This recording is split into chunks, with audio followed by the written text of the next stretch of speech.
பதவி ஆசை, பணம் ஆசை, ஆணவம் நம்ம தான் பெரியார் நினைப்பாங்க. அம்மாட்ட அது எதுவுமே கிடையாது. நீங்கள் பாருங்கள், நான் சொன்னதே நடக்கும். அம்மா ஜீவ சமாதி இங்கே தான் ஆவாங்க. சொந்த ஒரு கதிநர செஞ்சால் சாமி இருக்கிறது ஆண்டி வீட்டில் இருக்கிறேன் சாமி.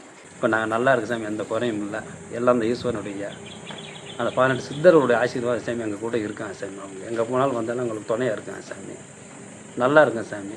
அம்மா மாதிரி இந்த மாதிரி ஒரு தெய்வ பிரிவாக இருக்கிறவங்களுக்கு அவங்களுடைய ஆசீர்வாதம் எங்களுக்கு கிடைக்கிது சாமி. எங்கே போய் வந்தாலும் ஒரு மனித உருவத்தில் வருவாங்க சாமி, வந்து என்கிட்ட பேசிட்டு போவாங்க சாமி. எந்த கோயிலுக்கு போனாலும். சாப்பிட்டீங்களாயா? சாப்பிட்டேன் சாமி.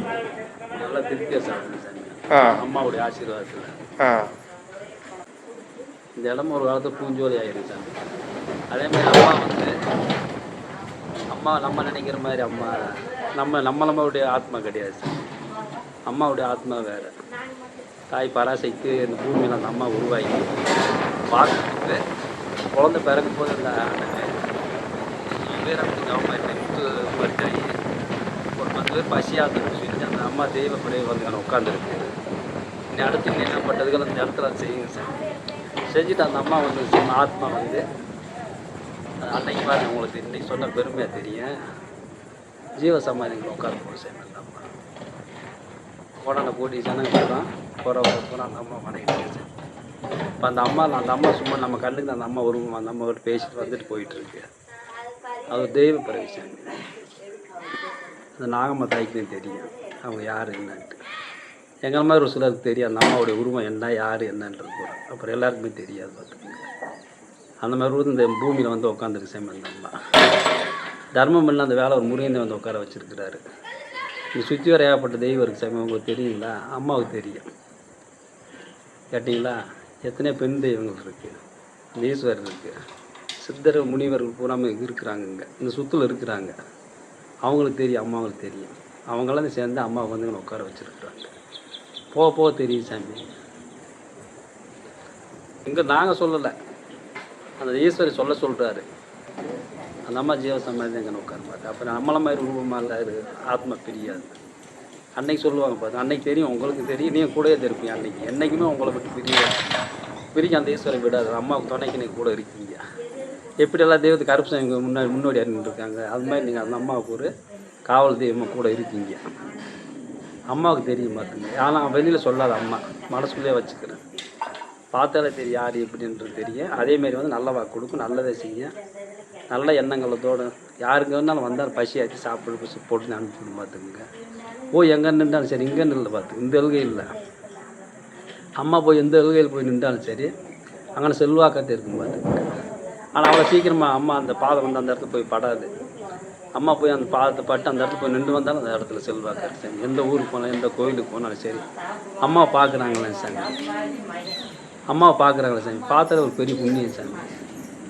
அம்மா பார்த்து கும்பிட்டாலே ஒரு புண்ணியம் சாமி. அவங்களுக்கு கும்பிட்றவங்களும் பார்க்குறவங்களுக்கு நான் எல்லாருக்கும் அந்த பாக்கியம் கிடைக்காது சார். இப்போதைக்கு பார்க்குறவங்க அதே சொல்லி அம்மா எங்கே நம்மளை மாதிரி நினைப்பாங்கல்ல பார்க்குறாங்க. அம்மா வந்து தெய்வ பிறவியில் இருக்குங்க. நான் சொல்கிறதில்ல உண்மையாக சாமி. அதே நான் சொல்லிட்டீங்களே, பார்க்குறவங்க நம்மளை மாதிரி தெரியும். அம்மாவோட குரு வந்து ஆண்டை வந்த ஈஸ்வர் பாடு பரமசிவனுக்கு தெரியும். அதே மாதிரி இங்கே சுற்றுல பூரா மகான் சித்தர் முனிவர் நிறையா இருக்கிறாங்க. அம்மாவுக்கு தெரியும். அவங்களோட ஆசீர்வாதம் வந்து இங்கே உட்கார வச்சுருக்காங்க. இதேமாதிரி எத்தனை கோடீஸ்வரர் இருந்தாலும் இந்த தர்மமெல்லாம் பண்ண முடியாது. பண ஆசை, பதவி ஆசை, ஆணவம் இது அதிகமாக இருக்குது. அம்மாட்ட வந்து எதுவுமே கிடையாது பார்த்துக்குங்க. பச்சை தண்ணி கூட ஒரு டம்ளர் குடிச்சு பேசாமல் இருக்குங்க. நம்ம வந்தவங்களுக்கு சாப்பாடு போட்டு அன்னதானம் கொடுத்து வகுறார சாப்பிட்டு விட்டு அனுப்பிச்சி விடுங்க. ஆனால் வெளியில் காமிக்காது, சொல்லாது. கேட்டீங்கன்னா அந்த மாதிரி எண்ணங்கள் அது தெய்வ பிறவி சாமி. அம்மா அப்படி பிறந்து வந்திருக்கு. யாருனாலும் எனக்கு செய்ய முடியாது. இப்போ தெரியாது பார்த்து, இந்த போக தெரியும். அம்மாவுடைய உருவம் யார், எப்படி வந்தாங்க, எதுக்கு என்ன வந்து தர்மம் பண்ணாங்க, கோடான கோடிசான அப்புறம் வந்து எனக்கு கும்பிட்டு பசியார் சாப்பிட்டோம், அந்த மாதிரி ஒரு அமையும். ஆனால் அம்மாவுக்கு மட்டும் இந்த பாக்கியம் அடுத்தவங்களுக்கு கிடையாது பார்த்துங்க. ஆனால் இந்த மாதிரி பொறுமை இருக்கவும் முடியாது, கொண்டு செலுத்தவும் முடியாது.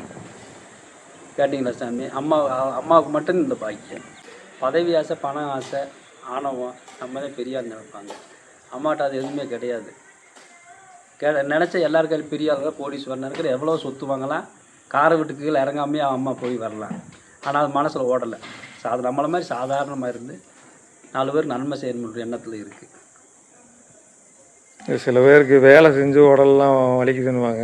ஏன் இவங்க அன்னைக்கு அன்னதானம் அள்ளி வச்சே கையெல்லாம் வலிக்குதுன்னு சொல்லிட்டு இல்லை அவ்வளவு அந்த பிரியத்தோடு செய்யறது. சாமி ஆமாம். அது சாயங்காலம் தான் தெரியும் கையை தூக்க முடியல அப்படின்னு.